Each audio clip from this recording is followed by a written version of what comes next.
Hi all, welcome to football arena. ഇന്നലെ ഫ്രാൻസിനെതിരെ Brazil നടത്തിയ പ്രകടനം അത് ബ്രസീലിയൻ ആരാധകരെ നിരാശപ്പെടുത്തുകയാണ് ചെയ്തിട്ടുള്ളത്. പറയാൻ കാരണം 10 പേരായി ചുരുങ്ങിയിട്ടും ഫ്രാൻസിനോട് സമനില പിടിച്ചു നേടാൻ ബ്രസീലിന് കഴിഞ്ഞില്ല എന്നുള്ളതാണ്. ക്ലബ്ബ് തലത്തിൽ മികച്ച പ്രകടനം നടത്തുന്ന താരങ്ങളാണ് റാഫീഞ്ഞയും വിനീഷ്യസും ഒക്കെ. പക്ഷെ അവരെല്ലാം ഇന്നലെ നിരാശപ്പെടുത്തുകയാണ് ചെയ്തിട്ടുള്ളത്. ഈ വിഷയത്തിൽ കേസ് ടിവിയുടെ ജേർണലിസ്റ്റായ ഫൂയി ക്ലിയർ ഒരു കാര്യം പറഞ്ഞിട്ടുണ്ട്. അതായത് ബ്രസീലിയൻ ദേശീയ ടീമിലേക്ക് എക്സ്പീരിയൻസ് ഉള്ള താരങ്ങളെ കൊണ്ടുവരണം എന്നാണ് ഇദ്ദേഹത്തിൻ്റെ അഭിപ്രായം. പ്രതിരോധ നിരയിലേക്ക് തിയാഗോ സിൽവയെയും മുന്നേറ്റ നിരയിലേക്ക് നെയ്മർ ജൂനിയറെയും തിരിച്ചു കൊണ്ടുവരണം, എന്നാൽ ബ്രസീലിന് മടങ്ങി വരാൻ കഴിയും എന്നാണ് പ്രമുഖ ജേർണലിസ്റ്റായ ഫോയി ക്ലിയർ പറഞ്ഞിട്ടുള്ളത്. അദ്ദേഹത്തിൻ്റെ വാക്കുകൾ ഇങ്ങനെയാണ്: തിയാഗോ സിൽവയെ തിരിച്ചു കൊണ്ടുവരണം എന്നാണ് എൻ്റെ അഭിപ്രായം.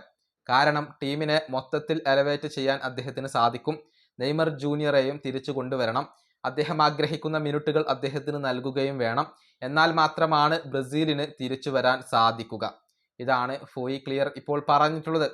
നെയ്മറെയും തിയാഗോ സിൽവയെയും കൊണ്ടുവന്നാൽ ബ്രസീലിന് തിരിച്ചു വരാൻ കഴിയും എന്നുള്ള ഒരു വിശ്വാസം ഇദ്ദേഹം ഇപ്പോൾ വെച്ച് പുലർത്തുന്നുണ്ട്. ഏതായാലും എക്സ്പീരിയൻസ് ഉള്ള, അതല്ലെങ്കിൽ സമ്മർദ്ദഘട്ടങ്ങളെ അതിജീവിക്കാൻ കപ്പാസിറ്റിയുള്ള താരങ്ങളുടെ അഭാവം ബ്രസീലിനെ അലട്ടുന്നുണ്ട്. അതിന് പരിഹാരമായിക്കൊണ്ട് നെയ്മറെയും തിയാഗോ സിൽവയെയും തിരിച്ചു വിളിക്കണം എന്ന ഒരു നിർദ്ദേശമാണ് ഇദ്ദേഹം ഇപ്പോൾ നൽകിയിട്ടുള്ളത്. ഈ വീഡിയോ അവസാനിപ്പിക്കുന്നു. അടുത്തൊരു വീഡിയോ കാണാം.